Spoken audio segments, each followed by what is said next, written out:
The Kashmir files बनाने वाले विवेक रंजन अग्निहोत्री की एक और फिल्म आई है द वैक्सीन वॉर।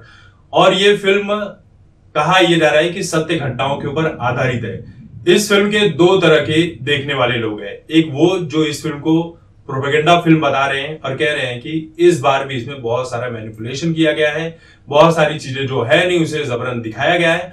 और एक वर्ग वो है जो देशभक्ति से परिपूर्ण है और ये कह रहा है कि ये फिल्में वाकई उसी तरह से जिस तरह से बनाई जानी चाहिए थी।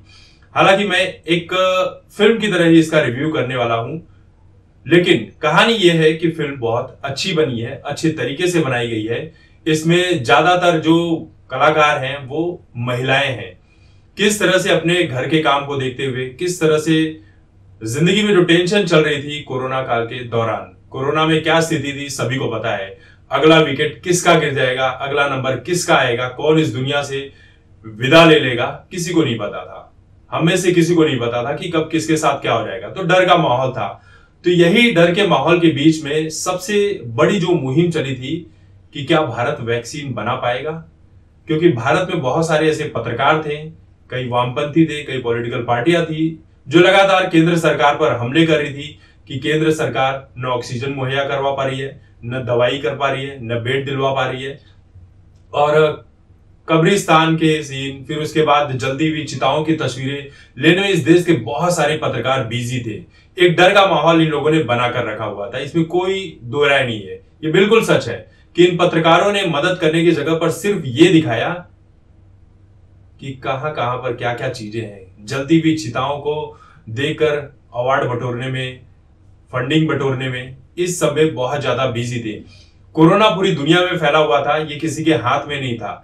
लेकिन जो वामपंथी लोग थे, पत्रकार थे, देश विरोधी, वो उनका एक ही मकसद था कि किस तरह से केंद्र सरकार के ऊपर हमला किया जाए। सपोर्ट नहीं करना है, 1 रुपए का सपोर्ट नहीं करना है, लेकिन हमला किया जाना चाहिए।